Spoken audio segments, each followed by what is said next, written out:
Welcome to Scotland's National Centre for Languages here at the University of Strathclyde in this really splendid building that we've just moved into. Welcome my friend Jacqueline, who has got a lot to share with us. Jacqueline is a lady of 98 years of vintage. Like a good wine, she only improves year on year. And I'm so glad that Jacqueline has decided to share her experiences and her stories with us, because she's really a fascinating woman with a really important story to tell. Jacqueline was born in 1921 and raised in the Latin Quarter in Paris, where she lived with her parents, but she also has fond memories of her grandparents. And she knew her great-grandfather really well too. And he didn't die till she was 15, at the age of 99. He was born in 1846. So when you think about that collective memory stretching right back throughout European history, that's really a very special memory to be able to bring to us. And we're really pleased to have tonight with us Jacqueline's son, Jerome, and her daughter-in-law, Maureen, who are with us as well. And you'll be seeing more of them in many of the pictures and hearing about them in the stories that Jacqueline is going to tell. Jacqueline lived in Paris during the occupation and, of course, liberation. On liberation, joined the army and was attached to the British Army, where she met Hamish Munro, Major Hamish Munro, a Scotsman, handsome, dashing Scotsman who swept her off her feet, and within 3 weeks they were married. Because you had to do things quickly in times of war. You grabbed your happiness when you could, when you're not sure if there's going to be a tomorrow. And Jacqueline came here in 1945. Throughout her life, she's been very politically interested and active. Between the wars in Paris, she demonstrated for women's rights and workers' rights, because at that time in France, women didn't have the vote and workers didn't have paid holidays. And in 1945, came to Britain at the time of Clement Attlee's government, who remains to this day one of her great heroes. She has got very strong opinions on the present political climate, which I'm sure she will share with you. She has got extremely strong ideas, particularly around about Brexit. And when you think about what Jacqueline has seen in her life, I'm sure you'll understand why she holds those views and those values. So I'm going to hand over to her, because you didn't come here to hear from me today. And I just really hope that you enjoy it. Jacqueline will be reminiscing with me and with my colleague Cédric Moreau. And then at the end, if you have an opportunity, if you want, you can ask some questions. I would just ask you to be mindful. Jacqueline is absolutely alert of mind and body, but her hearing is not what it was when she was living in the Latin Quarter. So, but I'm sure it's going to be a fascinating evening. So thank you all for coming. You don't need to stand, you can sit. Thank you, Fiona. I'm very honored to have been asked to talk to you about my life. It's lots of memory that I love to share with you. Before we start, I'd like to say there were 3 things who marked my life very strongly: time, love, and war. Now, if you excuse me, I'll carry on sitting down. Yes. Thank you, Jacqueline. Now, as we have a discussion, as we talk tonight, what will happen is we'll have pictures that Jacqueline kindly let us have, and they are going to roll through the discussion. Paul will be in charge of this. Hopefully, it will coincide with the topic we're talking about. But if it doesn't matter. They're very nice pictures anyway, Jacqueline. So maybe we could start, not by Brexit, we'll keep that for the end maybe. We could start not by Brexit, we'll keep Brexit for the end as we've decided. But maybe look at all the way back and maybe the memories of your great-grandfather. Because you told me that well, you spent quite a lot of time with him, and you remember him telling you about his time, and all the way back to the 19th century. We are a family who live in Paris since 1850, but originally 5 of my great-grandparents come from La Corrèze, which is in the center of France, near the Massif Central. And we are, like all people who are strangers in a place, in Paris they form La Société Corrézienne. And from there, my family on both sides, father and mother, were friends since almost 1850. My great-grandfather, maternal, is the only one of my 8 great-grandparents that I've known. He was a handsome man, born in 1847. He was a terrible woman. A womanizer. Okay. And he was always very successful. He was very interesting. I've known him when he was later in his life, and through all his history, I've lived through the first war that hurt me, 1870, le siège de Paris. We'll talk about that later on. But yes, he was also speaking Latin. We don't imagine that today, but a lot of students were speaking Latin to pass their exam in those days. Also, the Latin was employed as a communication, like English is today, in Diplomatic. communication with other countries. Well, as I say, he spoke Latin, but not. Personally, he was full of fun, and right to the end, he used to make us laugh. And I have above my bed the photograph of the old man sitting in his armchair, but before that, he was sitting on a what we call penny-farthing bicycle. Perhaps you don't know what is a penny-farthing bicycle. You do?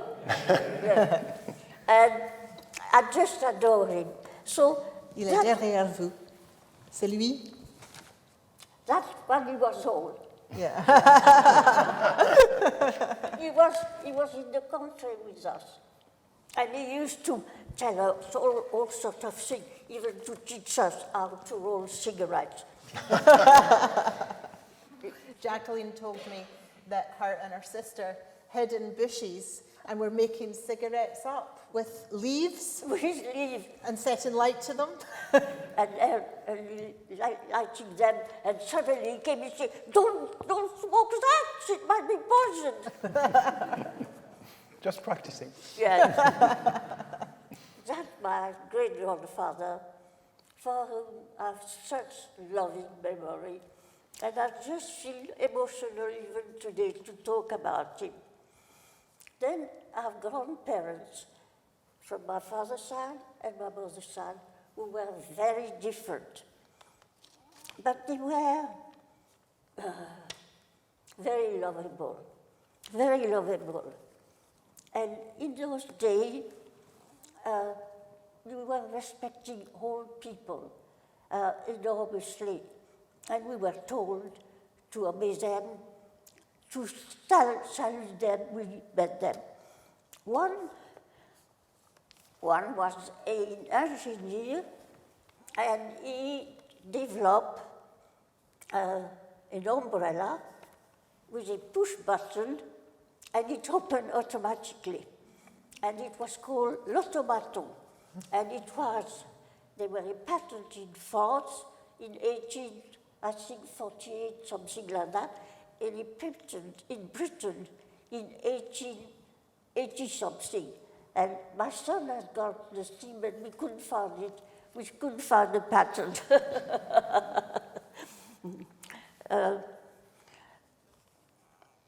My other grandfather was a fellow who was in wine business. And he was bringing good wine, and he was also the reputation to be a great tester of wine. Mm-hmm. So this is, very jolly sort of work to do. Now, I don't know what you want to see. Can you talk to us a bit more about your grandparents and the relationship you had with them? And we were brought up in a household who was full of love. My parents were very strict, but they were also terribly jolly. And they were always singing in their house. And my mother played piano, my father played the violin, not terribly well, but they were very interested in art. And they were painting, both of them, but mother abandoned it, but my father painted very, very well, and even had taken help from artists, because they were always artists in my household. And eventually, although he was just an amateur, he was exposing in Salon des Indépendants au Grand Palais à Paris. And that made him quite a reputation. Yeah, well, that would have been exhibiting alongside artists such as Seurat and etc. Really famous, high-quality artists. And Jacqueline, would you say the family you grew up in was fairly liberal? Pardon? Would you say your family was fairly liberal, as in, it was an artist family? I forgot to tell you about my grandfather and the umbrella. He was a very strict man, very lovely man, but also taught us right from the beginning of the life that you respect people and you treat them well. And he was always open at the using of the umbrella at the same time as his worker. And he was always the last one to leave the factory. And since we were young, we were brought up with those principles that respect of others is essential. Now, I don't know, I must have forgotten a lot of things. Jacqueline, tell me about your father was a really gifted. Your father was a really gifted amateur painter. Yes, I'd say that. Right. Could you tell? Yeah, I know. Could you tell me? There's a picture in particular that I love in your house, and it's a picture he painted of. Oh yes. Of your mother. Yes, yes. But before I come back to that, I should have said. I forget things. I should have said that in our household, my father and mother were very, very loving parents. I'm grateful for that all my life.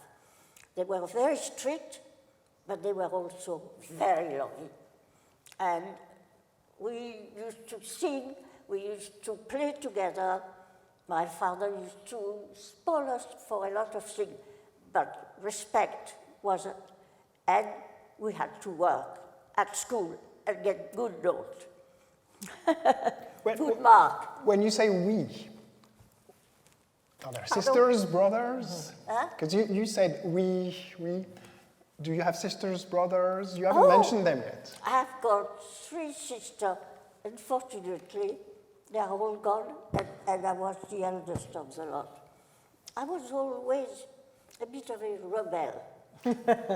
But my father and mother, although expected respect, also encouraged us to have our own opinion and to be independent.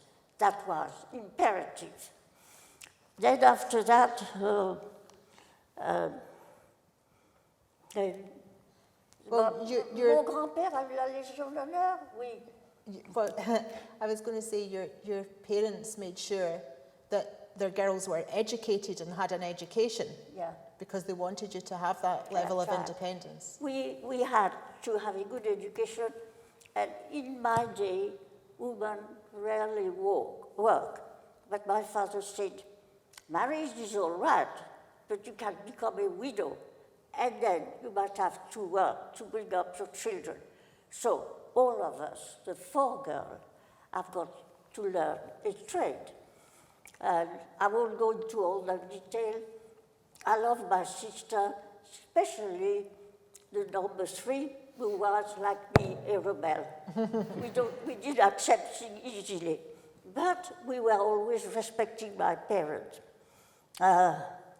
Tell them the story. You told me that when you were small, you would always say to your mother, "When will I be big? When will I grow up?" Yes, that's true. Thank you for reminding me.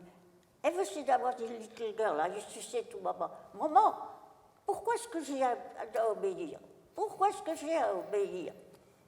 Why do I have to obey? Non, j'ai mis ça à l'envers. Pas de problème du tout. Pourquoi? When will I grow up? When will I grow up? When will I grow up? When will I grow up? And my mother used to say, "Why do you want to grow up?" I said, "Because when I grow up, I shall have to obey." I've not changed. Now. So, studies. What did you study? You talked about a trade, learning a trade. What was the trade you learned? When I finished my normal schooling, I went to la school de journalisme pour obtenir un degré, who was equivalent to a university degree. And I was very interested in finding out about life. And I just finished my study during the war, and we were under the German occupation. And in no way my father would have allowed me to work for the press, who was very controlled by the German. So I went to la presse juridique. Et j'ai travaillé pendant 3 ans ou 4 ans à la semaine juridique. And I was covering the court, and especially the assises where you straight the murderer and everything. And many times I was in the court when a man who had committed sometimes dreadful murder were condemned to death. And even you feel they deserve it in a way. To see a man condemned to death is something very, very terrible. And I remember those moments when the judge said it, that the court was totally silent. You could have heard anything. And later on, in thinking back of that, I was wondering why we condemn people to death for what they had done. Seemed to me completely ridiculous. And I was against the death penalty forever. And I still am. And I think it's horrendous, it's horrible, and it's not admissible. And it took a long time in France to be abolished. It was only in 1981. Yes. The last I think it was in 1950, something like that. The last time they were... The last execution, yeah. But Yeah. So, studies, starting to work. What are your memories of living in Paris during the war and when the Allies came to Paris? Can you? I think most people would be really, really, really interested in that period of your life. Then, part of it is the war, but after, I'll come back after that when we talk about war. When the war was, the occupation of Paris was finished, they were appelled for volunteers to libérer les prisons, les camps de concentration et les camps de prisonniers. The concentration camps and the prisoner camps. So they were looking for people to go and help with bringing the prisoners back. And I joined what we call la mission militaire de liaison administrative, which was entirely an administrative thing. We don't think of it somehow, but when you repatriate prisoner, you have to establish their state. And we were there in Germany. So you went to Germany, to work on that. So perhaps we come back to the occupation. You decide, Jacqueline. You decide everything. And then That's we fine. go back. War for me has been the war of 1870, le siège de Paris. And that, of course, I haven't lived through that, but I've lived through it through what my great-grandfather told me. And it was quite horrendous. And I was there suffer. And my great-grandfather, who was 23 at that time, told me that the story had been told that they were eating rat and cat.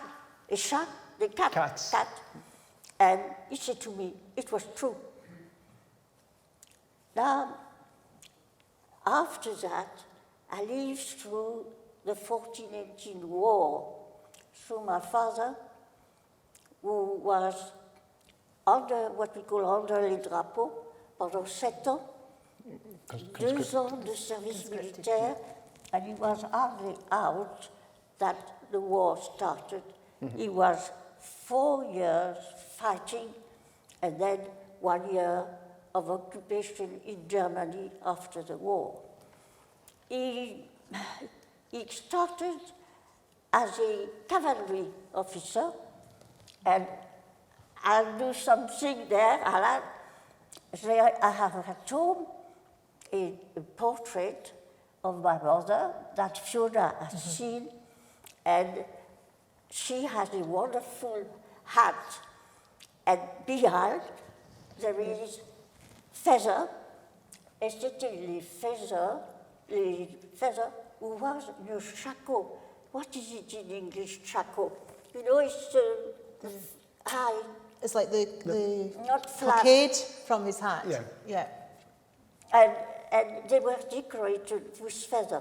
And that was when they were in the artillery. And their uniform at that time was pale blue, which was a deathly color. And soon, during the war, they had cap, like in Britain, and also khaki color. The blue uniform was gone.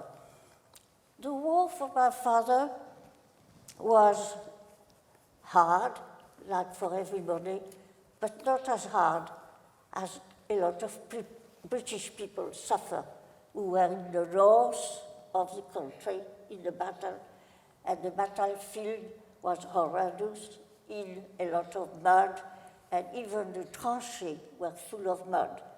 My father was in the artillery a bit further away, and his war was not so terrible, although he was badly injured? No. He had gas. He was gassed. Oh, right.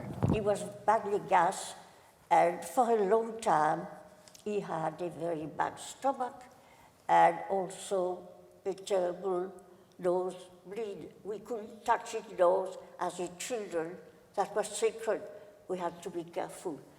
But otherwise, as he was always a cheerful man, always looking at the bright side of things, he just looked at it in a way that was part of life.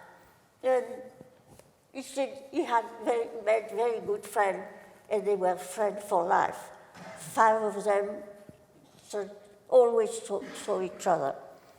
And he was decorated with the Croix de Guerre. Hein? He was decorated with the Croix de Guerre. Il a la Croix de Guerre et la Légion d'honneur. What I was going to say? I lost my thought now. You told me, Jacqueline, you told me earlier that after the war, your father took you to some of the battlefields just after the war. When I can't have been more than 4, something like that. My father took me into the tranchées, and those trains were not even clear of mine at that time. And I've never forgotten that. It must have been a very small child. And the people were still living in huts, listen huts and things like that. The country in the north was completely, there was nothing left. It was and those big holes where there had been those big bombs. It was destruction, despair, but we came back. Then they were the after-war. And the after-war, then before the war, the woman was still with long dress, long hair, never sick. After the war, the woman came with their dress at the knee. They were cut like hair, all cut like that, and they used to wear little hat, very DC, avec a bow at the back, and the bow was called "Suivez-moi, jeune homme." I don't know if you got that, if your French not that good, it's "Follow me, young man." This was the nickname of the hat. C'est vos lunettes. No, that's mine. Non, ça c'est les miennes. Vous voulez prendre mes lunettes? Thank you. Where am I now? I'll help you. A cigar. Okay. So you Alors, were talking between the wars. Tell us between the wars, what was life in the Latin Quarter? Alors, la guerre est finie. Pour moi, je commençais à être étudiante. Do we go into French or in English? Sorry. The war is finished, and I was a student, and I was a rebel. And any time there were some manifestations, what you call demonstrations, for the vote, for the liberty of women, I was in. I never missed them. And I can remember the fight in 1936 for les congés payés. Holiday paid. Workers at that time have no security, no holiday, nothing.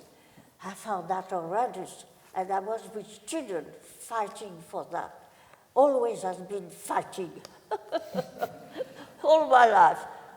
My son knows that. Childhood, well, it was fun. Jacqueline, tell me about, because Jacqueline lived in Rue Soufflot. For those of you that don't know Paris, it runs from the Boulevard Saint-Michel up to the Panthéon at the other end. Yes, that's right. Just at the Jardin de Luxembourg. Well. So tell me about you told me about the president who was assassinated. Yes. We live Rue Soufflot in France, which is the Quartier Latin.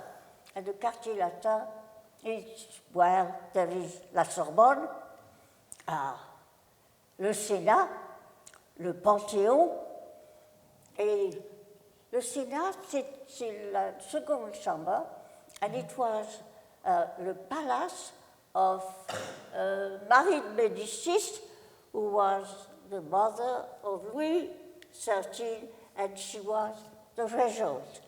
And this has been now used for politics, c'est la chambre, une autre chambre.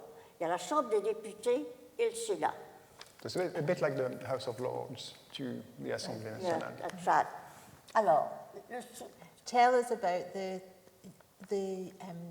le Panthéon. the president who was assassinated and his funeral cortege went up Rue Soufflot to the Panthéon. La rue Soufflot, qui va du Panthéon jusqu'au jardin de Luxembourg, est une rue au Panthéon. C'est l'endroit où les gens qui ont été très connus. Oh, sorry. No, sorry. Sorry about it. I'll start again. This is quite remarkable. You go from English to French. Most of our students would be dreaming of this, switching between the two languages. La rue Soufflot va du... Oh, sorry. go from the Panthéon, which is a place where they put keeping people who have been very well known. And en 1932, 1932. le président de la République Joubert avait été assassiné. So President Joubert was assassinated in 1932. Don't worry, French don't worry. again. Don't worry. Soit The français, soit president, anglais. Ça nous est égal. of the Republic had been assassinated. It was quite an event, and we used to live ourselves in La Rue Soufflot, in a big house, a flat on the 5th floor, and there was a balcony. All the cortege, the funeral cortege, was going to go through La Rue Soufflot to go to the burial place in Le Panthéon. My parents, who were always game for a good time, although they were strict, they were always very jolly. We will have a party. And they said they wanted to, so they started meeting their friends, organized to have champagne and all the sort of things you think of. And then suddenly, oh, will the balcony hold up for all those people? So they asked for an architect to assess the balcony. It was okay, and the party went on. This is the atmosphere I've been brought up all my life. Strict respect, upright respect of other people, work hard, be honest always, but have fun. Now, And did you have fun? Did you remember the party? Yes. I have to go back, I think. No. When the war was not finished, but the liberation of France has started, and eventually la libération de Paris, and live through all the occupation of Paris, through the occupation by the German in Paris. You, on Grand Time, have suffered a lot of bombing, and it was atrocious, but you were free. We suffer the occupation of Germany, and that is horrendous. The suffering there is miserable. The people didn't have enough to eat, they didn't have enough anything to eat themselves, to have warmth, and they couldn't do anything. People were fainting in the streets through hunger, and one winter, the death rate of babies was such that the minister of Paris appealed to the Germans to relax some of those time. I remember that it was so cold that we had ice inside the house, and that the toilet in the bathroom, the water was frozen. So at one point you could hardly drink anything. There were not enough power for the gas to go up. We had nothing. And we were lucky because we had some family in the country who were able to send us some food from time to time.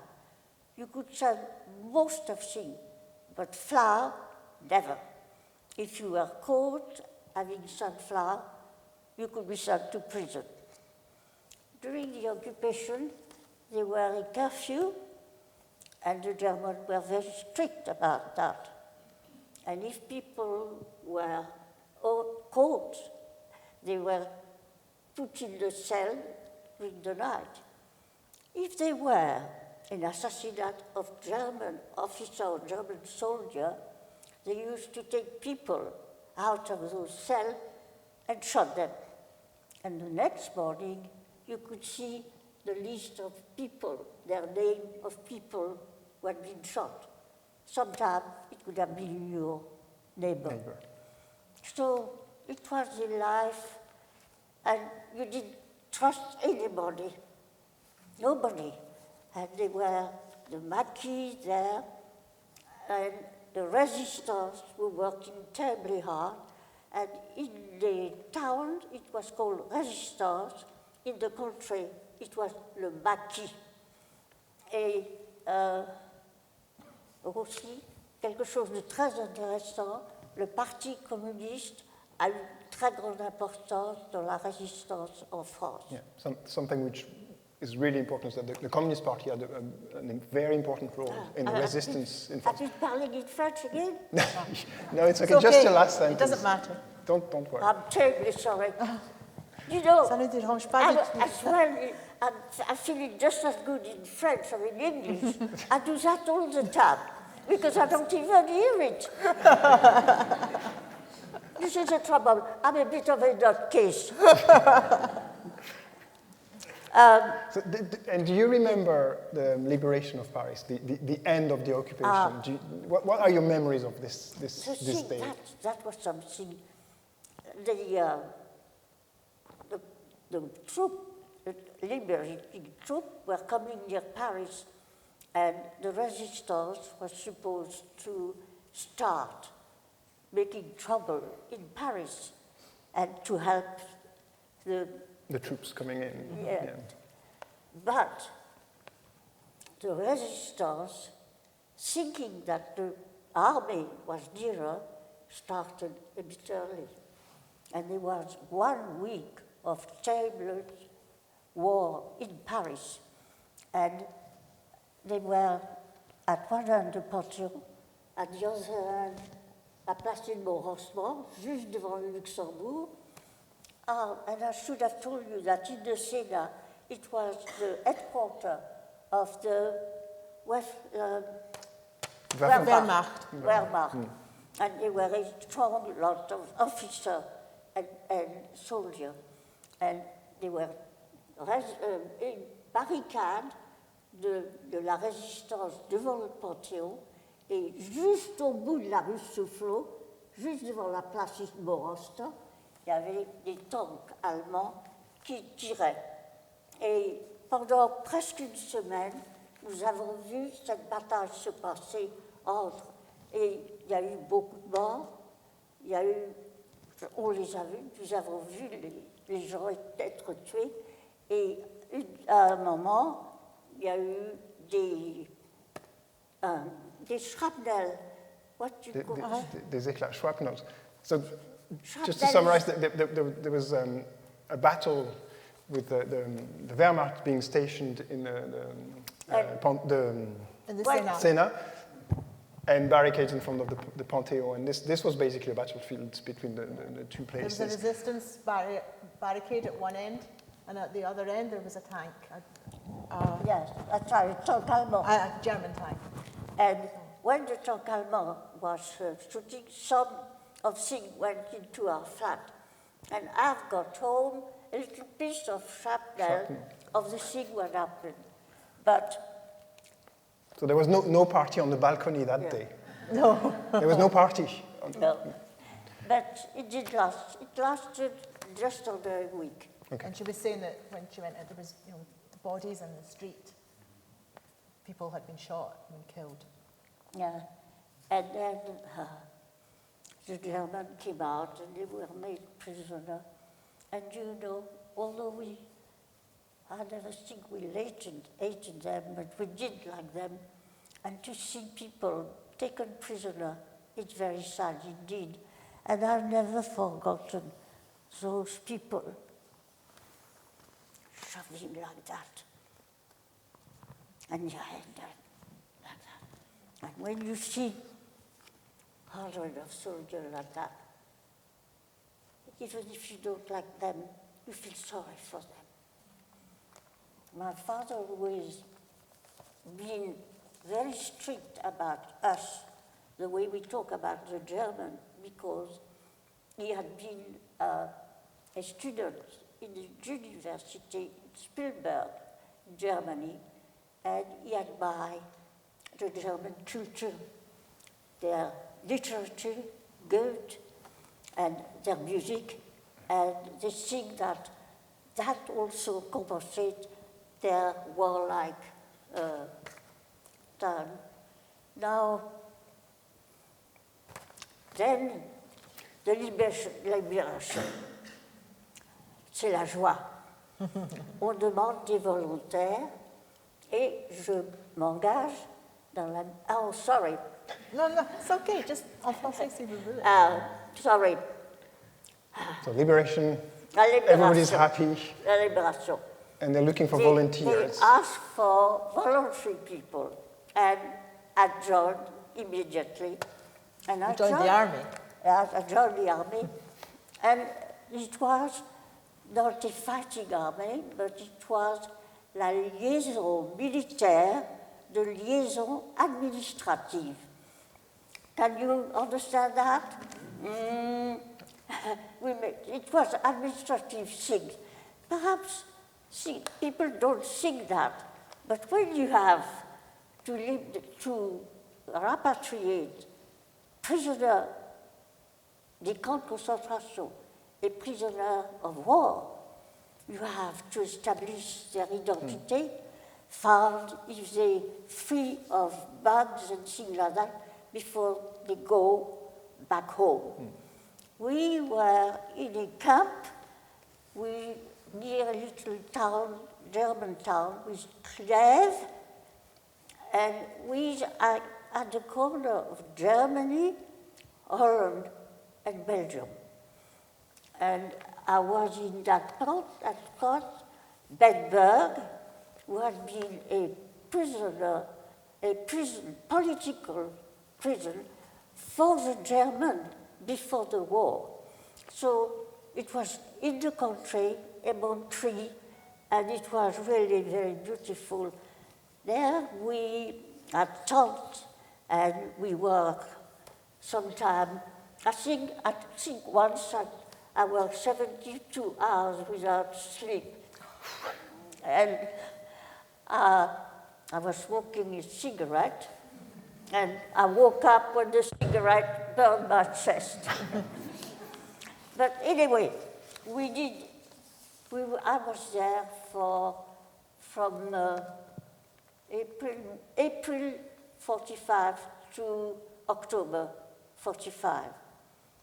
And with my own eyes, I saw the horror of the concentration camp. How a human being can do that to other human beings is unthinkable. And those things mark you forever. You can't never forget some of the pictures I saw. But to survive. But one thing I got adding of all those horror, it's a great husband. What happened? Huh? What happened? How did you meet your future husband? And just when I enrolled, I was made after several exams, I was made a sergeant, and just before I was sent to join the British Army in Germany, I was made an officer. And when you were a sergeant, I was in uniform khaki, I had a navy blue beret. But when you became an officer, you had a black beret. But I couldn't get the black beret before I was sent away.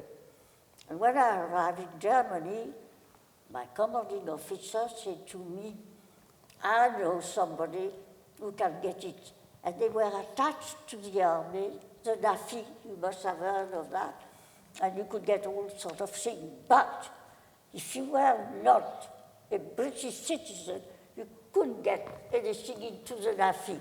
So, my officer said, I know somebody who will get it for you. And that fellow was Hamish. And he brought me a black beret. I thanked him very much, and that was it.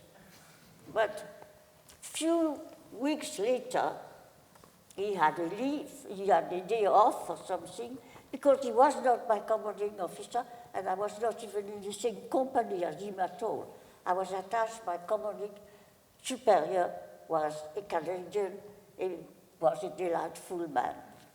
But Hamish came, and a surprise, and he said, well, I come to see you. I was quite happy. So we saw each other.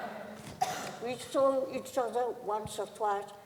They visit when you're at the army, you're busy, you have a lot to do, you don't have much time to laugh about. But one day he came in my mess, and he said to me, could you sit down? And I said, what's that for? And he said to me, you know, in the army, things take time. And if we want to get married, and I said, what? And he said, yes. And then I turned around, I said, and by the way, what is your name? In the army, the rules are strict. And I was a sub-lieutenant, he was a major. Yes, sir. And you couldn't do anything else. But I said, all right. And then I went through but he told me later, and I accepted, but he told me later that if I had not accepted there and then, he would have never asked me again. That was the day, and that was it. So that was it. We were going to get married, and you had to plan in advance, ask permissions to the army, and I had to go through paper in France as well, so you plan in advance. And then the general of my father, of my husband, told him, Moreau, the war is terminated here in Europe, but it's not finished in Japan. Mm-hmm. And your company has been drawn to go there. So we were going to get married in August, that was in July, and I said, Bert, what do we do? And his commanding officer was very sweet, said, I'll give you a week. And he arrived, and I was, by bad luck, in Paris on duty to bring some food and things and all sorts of things back to Germany. So he went to my camp and said, I would like Lieutenant Munro a permission to go to get married. And she said, sorry, she's in Paris. So he came, my commanding officer said, I give her permission, you go. So apparently, it's a long way, the way he was to come to Paris. I don't know, it must have been 800 miles, something like that.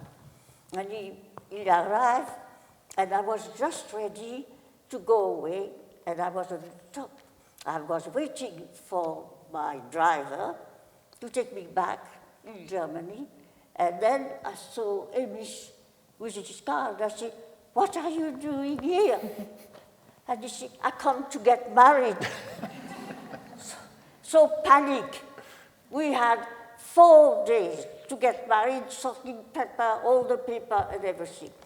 My parents, who were always wonderful and well organized, sorting out, and everything was organized. We got married.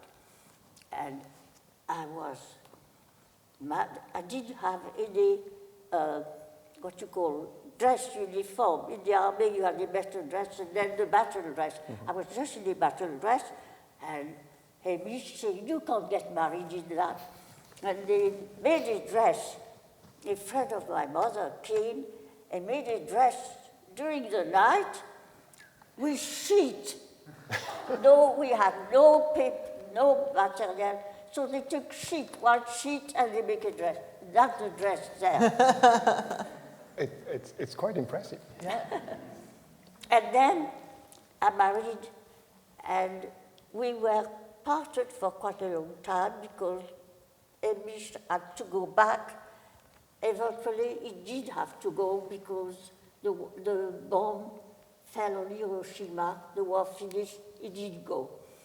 But we were not reunited, we were quite a little time separated. But when he came, I was wondering what. My parents had never met him, and what would they think of in the family, there has never been somebody from outside France to get married. I was wondering how my parents and Hamish would get on. Well, they get on like hell and fire. They love each other.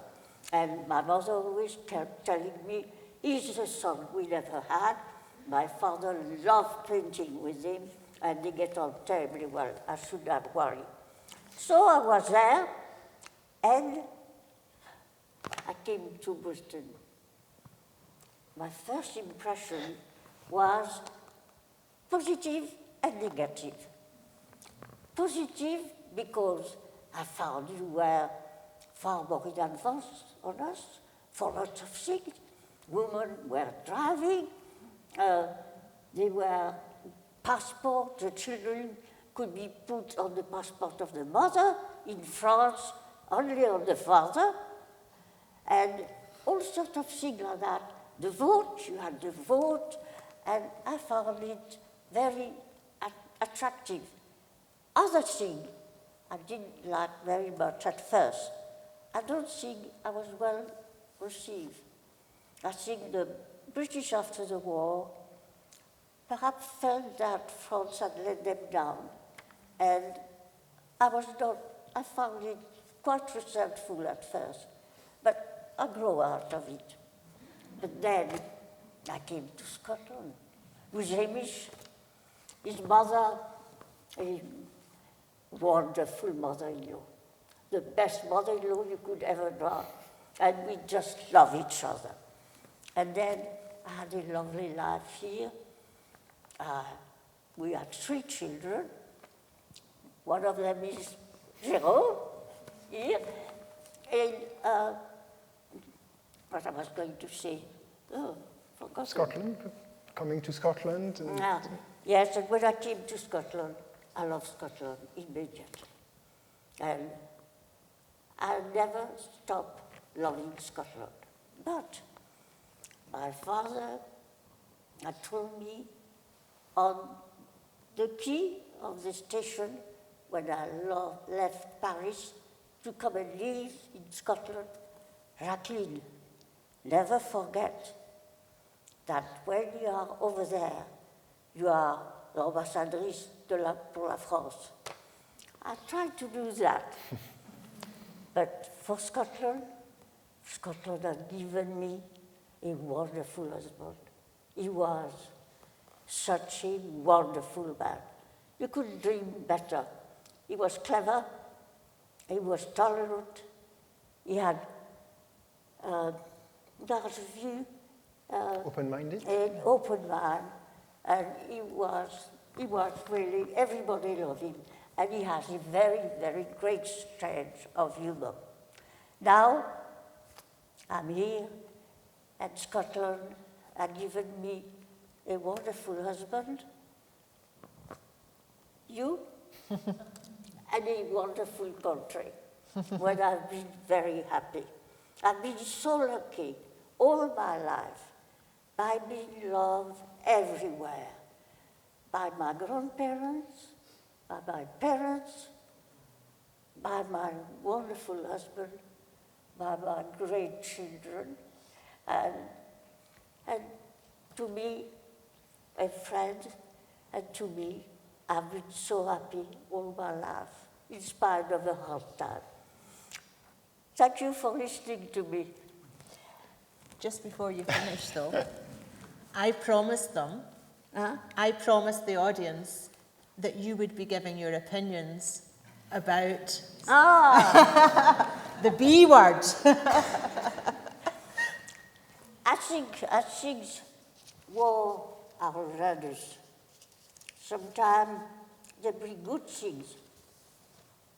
Me, about Scotland and my husband. But war are destruction. Never bring anything. It's not a solution to anything. And to me, the Europe has been something quite wonderful in the way that it has bring country together. It has been where there had been hatred, it was the extension of friendship. It was where the German had been for us enemy for 150 years. Suddenly, Germany was there, part of the EU, and they had a good influence on the EU. We had several very good German chancellors. Adenauer, Brandt, Schmidt, Angela Merkel, all those people who has helped making a Europe who was much better. We don't talk anymore of war, but that, to me, Brexit is an horror. I shall be a remainder all my life, and I'm very, very passionate about it. And I hope all the young people realize that friendship is much better than independence at all costs when we don't know where we are going. I'm very, very passionate about that. Anyway, thank you for listening to me. Thank you, Jacqueline. Thank you very much.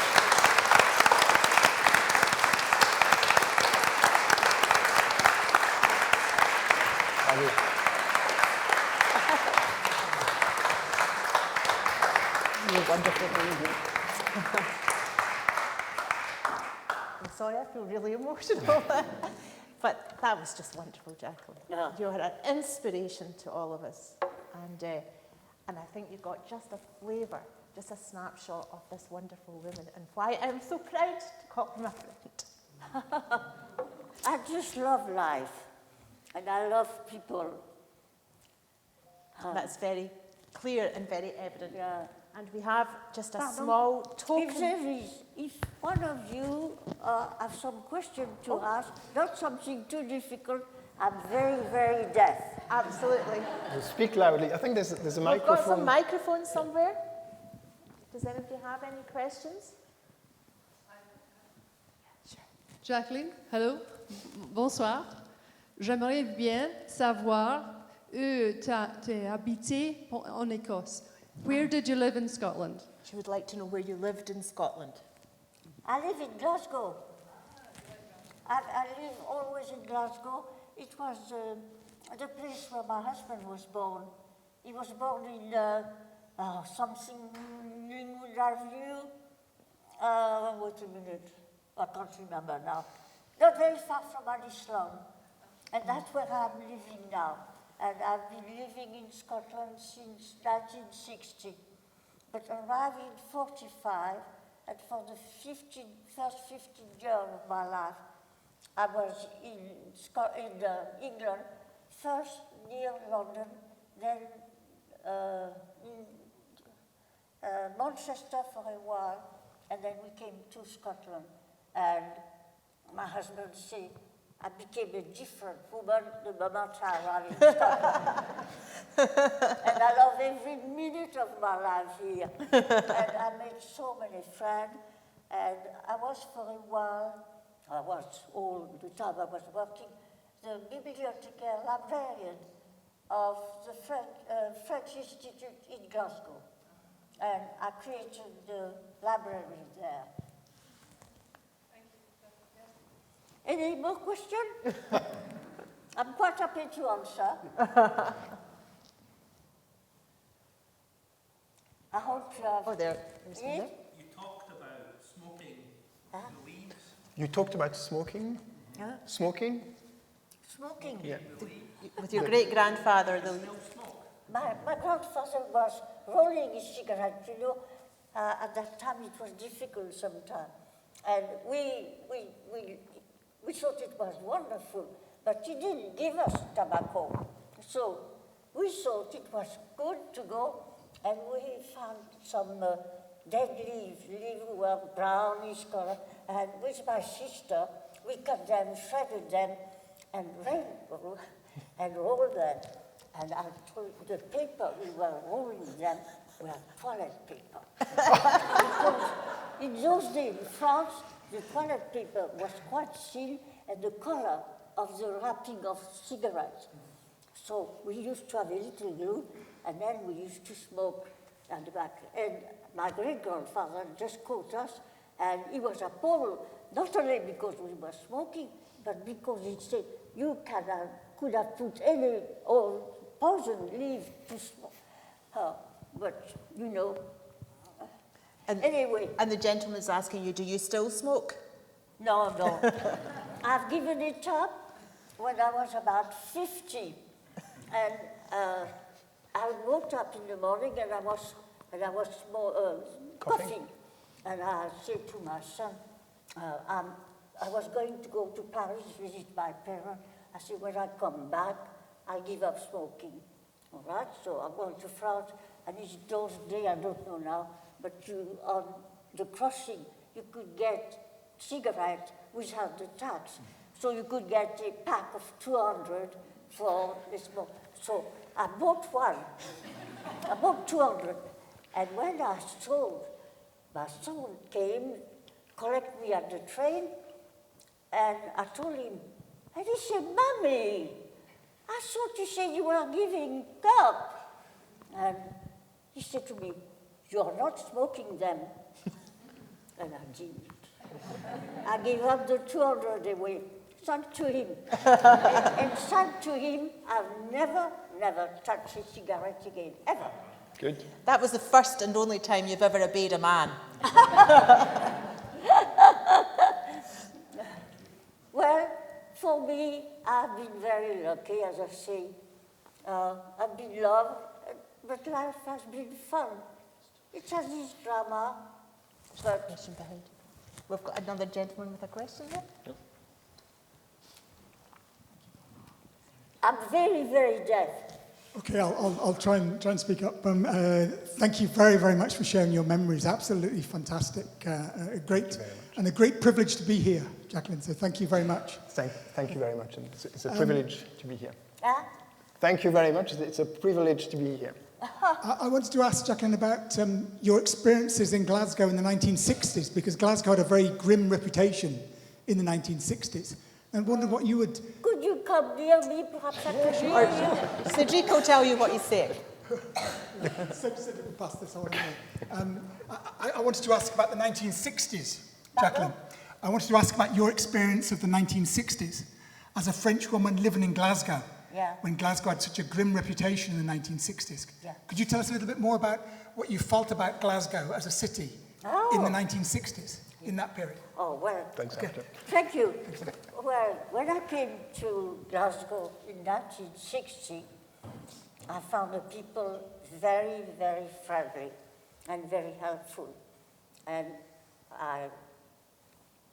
one day I went on the bus and I asked the conductor, in those days there was a conductor, where to get off to go near Island, where I live today.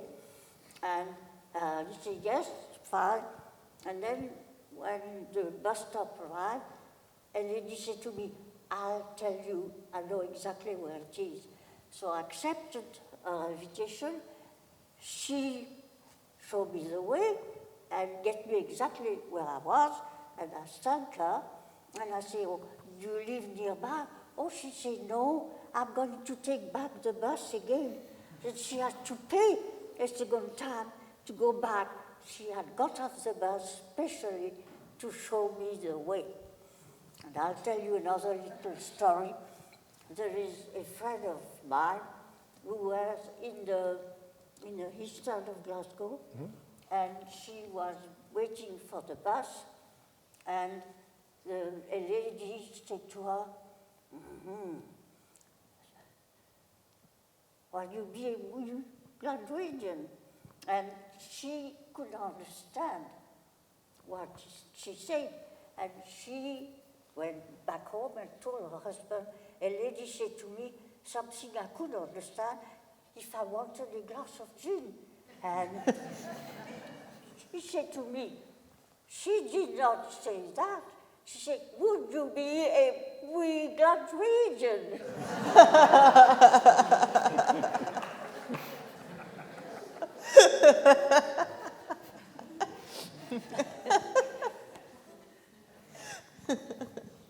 Well, I think you have heard enough of me now. Is there any other questions just before we finish? Very short one. Yes? Quand vous avez connu votre mari, en quelle langue a-t-il parlé à vous? When you met your husband? Vous êtes trop loin. Venez ici. Approchez. I'll kneel down, just like. When you met your husband, Yes. what language did he speak to you in? Did he speak to you in French, or did he speak to you in English? I'd like to know, what was the language of love? Well, to first read, it was more French than English, because his French was a bit better than my English. But it was soon a very mixed language, and my son can tell you, half of the time we used to speak French, half of the time we used to speak English. And today, because to me, I understand, the language is just a means of communication. I just understand. I don't know when I talk if it's French or English. I'm incapable to tell you that. And isn't it true? Thank you very much. Yeah. It's a very strange thing that communication, it's communication, but the language is also a wonderful communication to learn about the character, the quality of a country. And different words specialize. There's something we specialize in Britain, and French word further. And often I choose the word I found the best for one or the other, and that's where I mix the language. That must have been very interesting for your children, to have a household where it was part in French, part in English. How was it? We thought everybody lived like that. This was the normal way of things. My children speak perfect French and can write it as well, but unfortunately, the grandchildren and the great-grandchildren don't. It's a pity. By the way, I had 3 children. Now one is not with us anymore. And I had 8 grandchildren, and I have 10 great-grandchildren. And they are great fun. Very good. He's the grandfather of 8 of them. Voilà. Okay, shall we finish? Huh? Thank you very much, Jacqueline. Not at It's been a pleasure. It's been a pleasure. I'm very, very honored.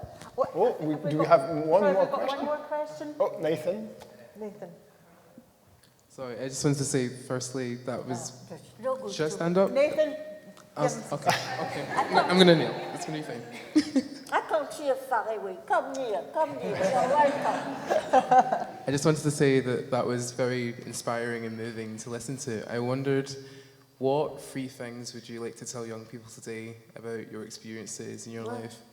What 3 things would you say to young people today? What 3 pieces of advice could you give to young people today? First of all, be honest, always honest, straight, and respectful of your neighbor or the people you work with. Always. This is absolutely given. And always be loving, be sharing. A smile is a lot in life. And today, fight for it. Fight for it. Fight for peace. Fight for peace. And I don't know, Brexit is not a good idea at all. It's not. So I wish you good luck. And I hope you have as lovely and happy life as I had.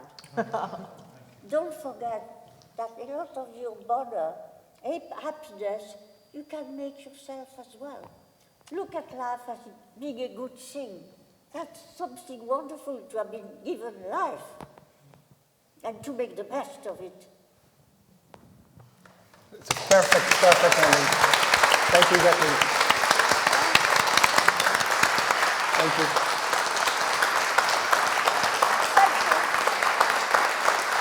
Jacqueline.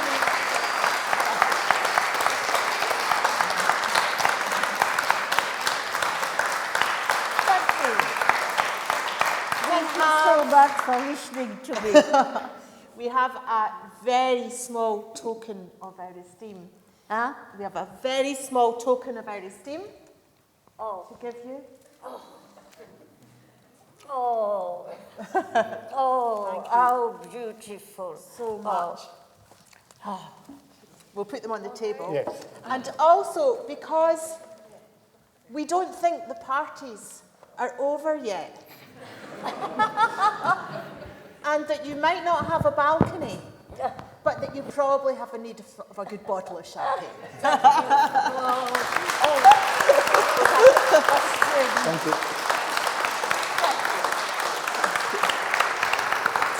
Well, thank you.